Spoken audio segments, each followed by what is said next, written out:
सीसू 2022 को डिसलाइक या लाइक कीजिए। फिल्म की शुरुआत बैकग्राउंड में चल रही एक आवाज को सुनाने से हुई, जहां 1944 में होने वाली दूसरी जंग के बारे में बताया जा रहा था, जिसमें रशिया और जर्मनी के नाजी सोल्जर्स के बीच खूनी जंग छिड़ गई क्योंकि दोनों मुल्कों के ताल्लुक अच्छे नहीं थे। इसके बाद हमें एक बड़ा आदमी दिखाया जाता है जिसका नाम कोर्पी है और यही कहानी का मेन कैरेक्टर हीरो है। कोर्पी दरअसल एक मुसाफिर है जिसका कोई एक ठिकाना नहीं। ये जमीन में गड़ा हुआ सोना ढूंढने का काम करता है। इस वक्त भी वो अपनी फैमिली और सबसे दूर एक जगह पर आया हुआ है। कोर्पी के साथ उसका पालतू डॉग और घोड़ा था जिनसे वो बहुत प्यार करता था। ये दोनों भी उसके साथ सफर के मुसाफिर थे और इस तरह से उसकी जिंदगी चल रही थी। एक दिन खुदाई करते करते उसे सोने का बहुत ही छोटा सा बारीक टुकड़ा मिल जाता है। इसे देख वो खुश हो गया, सोचने लगा कि अगर इस इलाके में सोने का ये टुकड़ा मिल सकता है तो जरूर आसपास भी बहुत सारा सोना गड़ा होगा। तो इसी सोच के साथ अगले ही दिन वो पहले से भी ज्यादा मेहनत करने लग जाता है। जगह जगह गड्ढे खोदता है ताकि सोना मिल जाए। साथ ही उसे इस बात का भी डर था कि कहीं मुझे कोई देख न ले। खुदाई करते करते उसे बहुत वक्त हो गया पर कोर्पी को उसकी मेहनत का फल नहीं मिला, यानी कि सोने का एक छोटा सा टुकड़ा तक उसके हाथ नहीं लगा,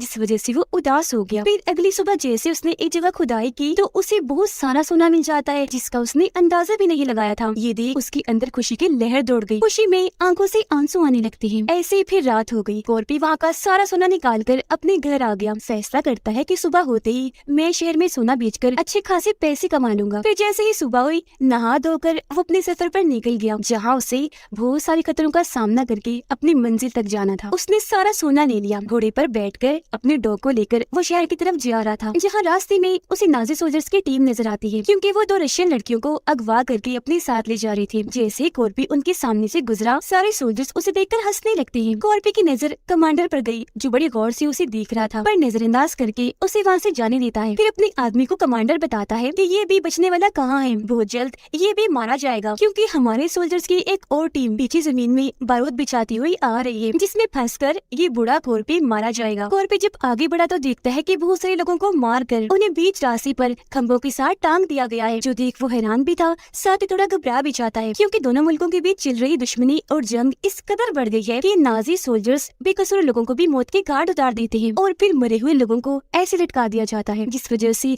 हर किसी का वहाँ आना जाना किसी खतरे से खाली नहीं था। फिर वहाँ से थोड़ा और आगे जाने पर उस आर्मी का एक और सोल्जर कोर्पी को रोक लेता है और उसकी तलाशी लेने लगा, जहाँ उसे पता चलता है कि कोर्पी एक स्मगलर भी है जो सोना चुपचाप यहाँ से स्मगल करके ले जा रहा था। इस बात से सोल्जर को गुस्सा आया। वो कोर्पी को सारा सोना देने और खुद को उनके हवाले करने का कहता है। ये देखकर कोर्पी अपने डॉग को वहाँ से भागने का कहता है। जब डॉग वहाँ से भागा तो सोल्जर्स उस पर गोलियां चलाने लगते हैं। गोलियों की आवाज सुनकर आगे बढ़ रहा वो कमांडर समझ जाता है कि जरूर मेरे सोल्जर ने उस बूढ़े कोर्पी का काम तमाम कर दिया होगा, जिस बात से वो मुस्कुराने लगा। और उसे क्या पता था कि ऐसा कुछ नहीं हुआ। उधर सोल्जर कोर्पी को परेशान करने लगा। वो उसे तंग करके मजाक बना रहा था और उस पर हंस रहा था, जिस बात से कोर्पी को गुस्सा आ गया। उसने अपना चाकू लिया और उसके सर में घुसाकर आर पार कर दिया, जो देखकर तो बाकी सोल्जर्स की हालत ही खराब हो गई, लेकिन फिर भी वो एक साथ उस पर हमला कर देते हैं। तो फिर क्या था, कोर्पी भी अकेला ही उनसे लड़ पड़ा। एक सोल्जर की वो टांग तोड़ देता है तो एक की गर्दन और एक पर गोलियां चलाकर उसे मार डालता है और इस तरह से उसने सबको मार दिया, जिसे हम भी समझ जाते हैं कि बेशक वो बुरा है लेकिन हद से ज्यादा बहादुर और ताकतवर है कि इतने सारे सोल्जर्स भी उसके सामने टिक नहीं पाए। गोलियों की आवाज सुनकर कमांडर टैंक को मोड़कर वापस लेने को कहता है और जब वो उस जगह पर आया तो अपने सोल्जर्स की लाशें देखकर काफी हैरान रह गया। लेकिन जब एक सोल्जर की लाश के ऊपर से उसे सोने का एक टुकड़ा मिला तो वो काफी दंग रह गया, ये सोचकर कि अभी अभी जिस आदमी को हमने बूढ़ा समझकर नजरअंदाज कर दिया वो तो सोने का स्मगलर है जिसके पास न जाने कितना सोना होगा। तो अब कमांडर भी सोने की लालच में अपना टैंक उसके पीछे पीछे दौड़ाने लगता है। बहुत जल्द उसे कोर्पी दिख भी गया, जिस पर अपने साथियों को कहकर वो गोलियां चलवाने लगता है, जिनसे बचने के लिए कोर्पी अपने घोड़े को तेज दौड़ाकर थोड़ा दौड़ निकल आता है। कमांडर ने भी गोलियां चलवाना बंद कर दी थी क्योंकि वो कोर्पी को देख रहा था कि वो जा कहाँ रहा है, क्योंकि कोर्पी उस जगह पर आ गया था जहाँ जमीन में बारूद दबाया हुआ था।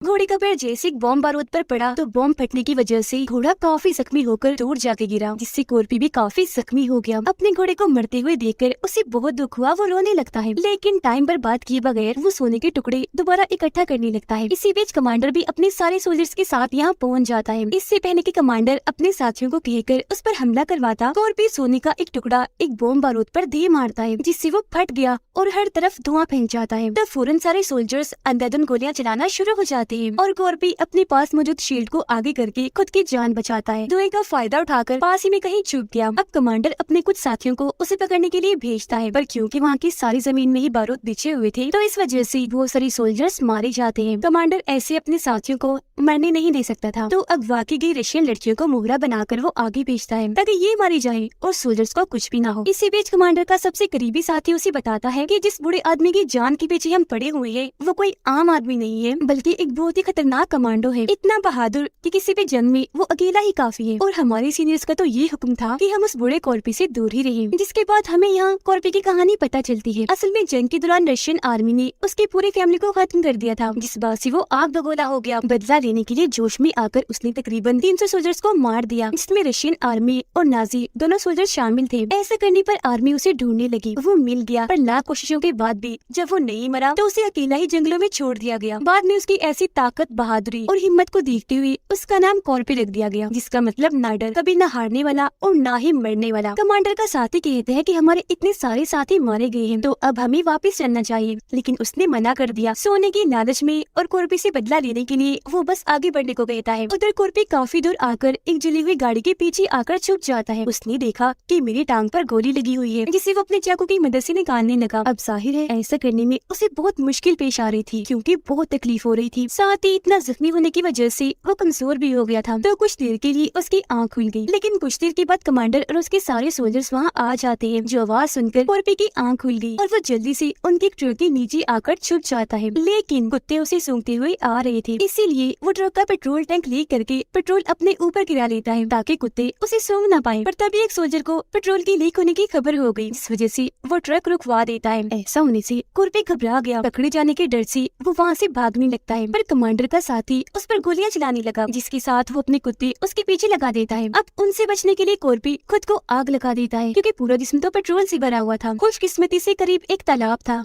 जिसके अंदर फौरन वो कूद जाता है। अब उसकी ऐसी हिम्मत और बहादुरी देखकर सारे सोल्जर्स काफी हैरान और परेशान हो जाते हैं कि आखिर ये है क्या, मरता ही नहीं और इसे पकड़ा कैसे जाए। पर कमांडर की उसे पकड़ने की कोशिश यहाँ खत्म नहीं होती, बल्कि वो अपने कुछ सोल्जर्स को कश्ती के जरिए पानी में भेजता है। फिर वो पानी में कूद जाते हैं कॉर्पी को पकड़ने के लिए, पर वहाँ भी कॉर्पी एक एक करके सभी को पानी में मार देता है। यानी उसका जोर न सिर्फ जमीन पर था, बल्कि पानी के अंदर भी वो बहुत ताकतवर था। ऐसे फिर वो इस तालाब से भी भाग जाता है, लेकिन उसका पालतू डॉग पीछे ही रह गया, जिसे देखकर कमांडर अब एक नया प्लान तैयार करता है। कॉर्पी वहाँ से निकलकर एक सुनसान जगह पर आकर रुक गया। यहाँ एक पुराना टूटा फूटा पेट्रोल पंप था, जिसके अंदर जाकर वो आराम करने लगा, क्योंकि काफी जख्मी हो गया था। लेकिन तभी उसे अपने डॉग की आवाज आई। वो जैसे बाहर अपने डॉग के पास आया तो देखता है कि इसके जिस्म पर तो बॉम्ब बांधा हुआ है। कॉर्पी बॉम्ब उतारकर जैसे उसे फेंकने लगा, अचानक बॉम्ब फट गया, जिससे वो काफी दूर जाकर गिरता है। फौरन बेहोश हो गया। थोड़ी देर बाद यहाँ कमांडर और उसके साथी आ गए, जो कॉर्पी को घसीटकर वहाँ लगी एक लकड़ी के पास ले जाते हैं। फांसी लगाकर उसे वहाँ लटका दिया जाता है, जिसके बाद वो लोग वहाँ से चले गए। अब आपको क्या लगता है कि कॉर्पी का खेल खत्म? नहीं, बिल्कुल नहीं, क्योंकि हम जानते हैं कि वो एक खतरनाक कमांडो है, तो ऐसे उसका खात्मा नहीं हो सकता। इस तरह के खतरों से कैसे निपटना है वो अच्छे से जानता है। वो लकड़ी के खंभे पर लगी कील के ऊपर अपना पैर रख लेता है, जिससे उसकी फांसी का वजन कम हो गया और कुछ देर के लिए मरने से वो बच जाता है। कुछ ही देर में सुबह हो गई। एक प्लेन के जोर से वहाँ से गुजरने की वजह से रस्सी ढीली हो गई, नीचे की तरफ आकर टूट गई, जिससे कॉर्पी नीचे गिर जाता है। प्लेन के दोनों पायलट इसी पेट्रोल पंप पर आते हैं पेट्रोल भरने के लिए। जैसे उनकी नजर कॉर्पी पर पड़ी तो वो एक पायलट को भेजते हैं उसे मारने के लिए। अब कॉर्पी, जो बहुत ज़हीन था, बड़ी चालाकी से दोनों पायलट्स को मार देता है और एक को जख्मी कर देता है। ऐसा करने के बाद वो अपने जख्मों की मरहम पट्टी करता है, जिसमें वो किसी बैंडेज पट्टी का इस्तेमाल नहीं करता, बल्कि लोहे की बारीक तार से अपने जख्म सीता है। ये देखकर तो सामने पड़ा जख्मी पायलट कांप उठा, क्योंकि उसने आज से पहले इतना हिम्मत वाला आदमी कभी नहीं देखा था। अब क्योंकि कॉर्पी ने कमांडर से अपना बदला लेना था, साथ ही उसे सोना ले जाकर शहर पहुंचना था, इसीलिए वो पायलट को अपने साथ लेकर आगे बढ़ जाता है, क्योंकि प्लेन उड़ाने के लिए उसे एक पायलट की जरूरत थी। उधर कमांडर और उसके सोल्जर्स जब आगे बढ़ रहे थे तो एक जगह पर आकर रुक गए, क्योंकि सामने उन्हें वही प्लेन तबाह हुआ दिखता है। चेक करने पर वो देखते हैं कि किसी ने पायलट को फांसी लगाकर मार दिया है, और ये वही रस्सी है जिससे इन्होंने कॉर्पी को फांसी लगाई थी, जिसका मतलब था कि कॉर्पी मरा नहीं बल्कि अभी जिंदा है। जो सोचकर कमांडर काफी दंग रह गया। फिर अपने साथियों को अलर्ट रहने का कहकर आगे बढ़ने का बोलता है। जिस ट्रक में रशियन लड़कियों को बंदी बनाकर ले जाया जा रहा था, उसमें एक सोल्जर कॉर्पी के बारे में बात कर रहा था, जो सुनकर उनमें से एक लड़की आइनो उनकी बातें और बेवकूफियों की वजह से मुस्कुराने लगती है। और अब से आइनो लड़की को हमने मैं कहकर बुलाना है। अब आइनो यानी मैंने उन सोल्जर्स को कहा कि तुम कॉर्पी को कभी ढूंढ नहीं पाओगे, उसे हराना तो दूर की बात है क्योंकि वो है ही इतना बहादुर, ऐसा आज से पहले कभी कोई नहीं कर पाया। उसे पकड़ने के चक्कर में पहले ही 300 सोल्जर्स अपनी जान गंवा बैठे हैं, तो तुम लोग क्या हो। अब अगले ही पल कॉर्पी उनमें से एक सोल्जर पर हमला करके उसे मार डालता है और खुद ट्रक के अंदर आ गया। उसे देखकर मैंने और मेरी दोस्त ने उसका साथ देने का फैसला किया। खास तौर पर मैंने उसका बहुत साथ दिया। कॉर्पी मेरी और मेरी दोस्त की मदद से जाल बिछा कर सोल्जर्स को मारता रहा। मैंने भी एक ट्रक में बैठकर 9 से 10 सोल्जर्स पर अंधाधुंध फायरिंग करके उन्हें मार दिया, ऐसे फिर और भी कई सारे सोल्जर्स को। जिसके बाद आखिरकार कॉर्पी उस टैंक पर चढ़ गया जिसमें कमांडर और उसके सोल्जर साथी हैं, जो देखकर कमांडर अपने साथी को बाहर भेजता है उससे लड़ने के लिए। लेकिन कॉर्पी बड़े आराम से बड़ी आसानी से उसे दबोच लेता है और सीधा टैंक से नीचे कूद पड़ा। फिर उसे इतना मारता है कि अधमरा कर देता है। तभी यहाँ बाइक पर 2 सोल्जर्स आए। अब कमांडर के साथी को लगा कि ये दोनों मुझे बचा लेंगे, लेकिन जब उन्होंने कॉर्पी को देखा तो वो बाइक से उतरकर यहाँ से भागने लगे क्योंकि वो कॉर्पी की मशहूर कारनामों के बारे में पहले से ही जानती थी। अब कॉर्पी कमांडर के साथी को ना मारकर बाइक लेकर वहाँ से चला गया। इसके बाद मैंने अपनी बाकी रशियन लड़कियों को भी आजाद कर लिया, जिसके बाद हम गन्स लेकर वहाँ आए और कमांडर के साथी को चारों तरफ से घेर लिया क्योंकि इसने कई बार मुझ पर और मेरे साथियों पर जुल्म किया, बहुत मारा था। कमांडर अपने एक साथी की मदद से एक पायलट से आकर मिला क्योंकि वो इन्हें कहीं और ले जाने वाला था, पर जाते जाते कमांडर अपने ही साथी को शूट करके मार देता है, जिसका मतलब था कि वो इतना लालची है कि उसने अपने साथी को भी नहीं छोड़ा। प्लेन में बैठकर कमांडर पायलट के साथ जैसे उड़ान भरने लगा तभी अचानक तेज स्पीड में आ गया कॉर्पी, जिसने आते ही उनके प्लेन पर अंधाधुंध गोलियां चलाना शुरू कर दी। गोलियों की वजह से सामने वाला शीशा टूट गया, पर आखिर वो उड़ान भर ही लेते हैं। नीचे बाइक को देखकर कमांडर को लगा कि कॉर्पी नीचे ही रह गया है, पर ऐसा नहीं था, बल्कि वो तो अपने हथियार के जरिए प्लेन तक पहुंचकर वहाँ लटक गया था। फिर जैसे तैसे टायर के पास आ गया और आखिरकार प्लेन के अंदर भी आ जाता है। उसके अंदर आने की आवाज कमांडर ने भी सुन ली थी। डरते हुए वो जैसे पीछे गया, अचानक कॉर्पी उस पर हमला कर देता है, जिसके बाद यहाँ उनकी